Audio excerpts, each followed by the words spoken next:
더위가 좀처럼 물러서지 않더니 요즘은 아침 저녁으로 제법 가을 분위기가 납니다.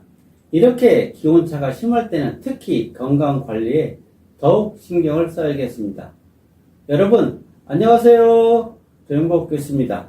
오늘은 대한약초교육협회에서 창업 파트를 담당하는 고홍식 교수와 함께 많은 전설을 간직한 효야나무에 대해 이야기를 나누도록 하겠습니다.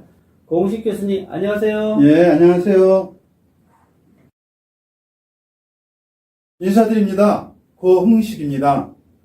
교수님은 이렇게 방송에서 뵈니까 더 반갑기도 하고 또 새롭다고나 할까요?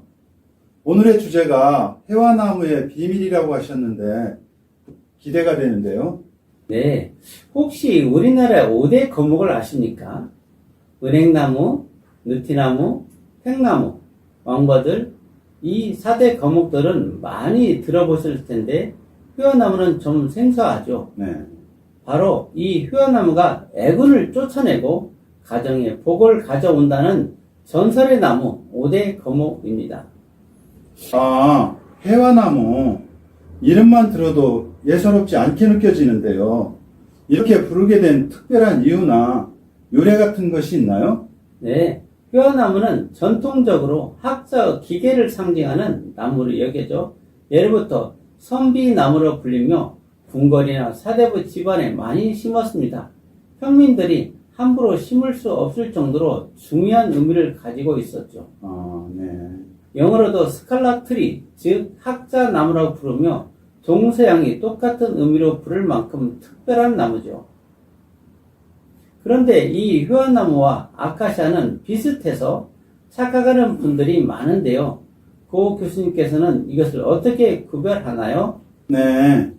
대전 대덕연구단지에 350년인가 60년 된 해와나무가 있다고 해서 8월 초에 다녀왔었어요. 마침 옆에 아카시아 나무가 자라고 있어서 서로 비교해 볼 수 있는 기회가 있었는데요. 아카시아 꽃은 5월에 피잖아요. 네. 근데 제가 갔을 때 8월 초였는데 해와나무는 꽃이 피려고 했었어요. 네. 그러니까 한 8월경에 꽃이 피고 10월쯤에 씨를 맺어요. 해와나무는 키가 20m 이상 크기도 하고 요만한 가지가 녹색인데 흰 가루가 덮여 있어서 잘라보면 아주 독특한 냄새가 납니다. 네. 그리고 제가 알기로는 효야나무는 연 노란색 꽃, 아카시아는 하얀색 꽃으로 서로 구별되고 특히 효야나무는 다른 콩과 식물과는 달리 콩 꼬투리에 물기가 많고 바싹 마르지 않는 특징을 가지고 있어요. 그 밖에 생태적인 입장에서도 또 다른 특징이 있을까요? 네, 해와나무는 대기 오염이나 병충해에 강해요. 내연이 심각한 중국 베이징에서도 잘 자라고요. 더구나 수영이 아름답고 깨끗해서 최근 우리나라 대도시를 중심으로 해서 가로수로 많이 식재하는 편입니다. 교수님, 그런데 이런 특성을 가진 해와나무가 한의학적으로는 도대체 어떤 역할을 하는지 무척 궁금합니다. 네, 여기 보시는 바와 같이 한의학에서도 효야나무의 꽃이 피기 전 상태를 괴미라고 하고 꽃을 괴화라고 하며 열매를 괴각이라고 부르는데요. 주로 혈액과 관련 있는 증상의 효능이 있어요. 동의보감에도 괴화는 차가운 성질을 가지고 있어 열을 내리고 출혈을 막는데 탁월하다고 기록되어 있습니다. 특히 혈관을 튼튼하게 하는데도 아주 효과적으로 이용됩니다. 정말 중요한 기능을 하는군요. 그럼 현대 과학에서도 해와나무의 효능이 입증되고 있나요? 네, 그러면요. 효야나무는 루틴과 퀘르세틴 같은 플라보노이드 성분이 풍부해요. 이 성분들은 항산화, 항암 작용을 합니다.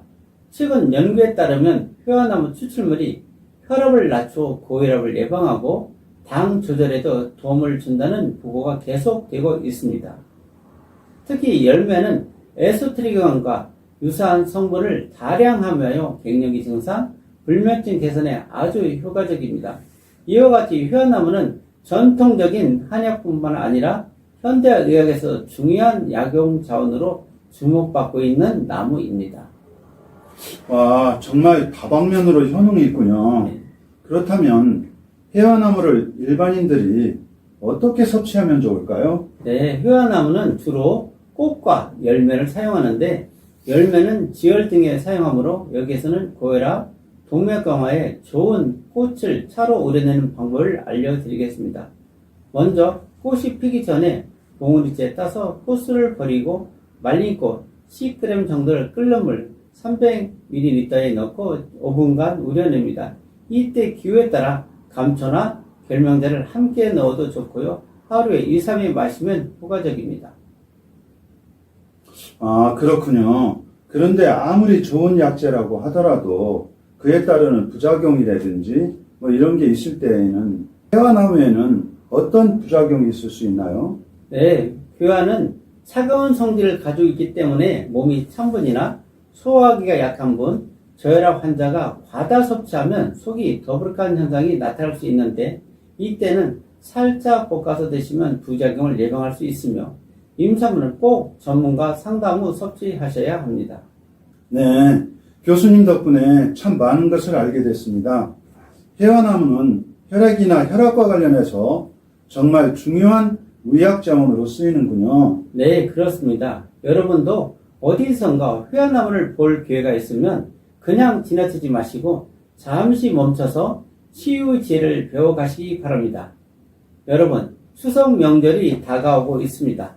그동안 보내주신 성원에 감사드리며 가족과 함께 즐거운 명절 보내시길 기원합니다. 감사합니다.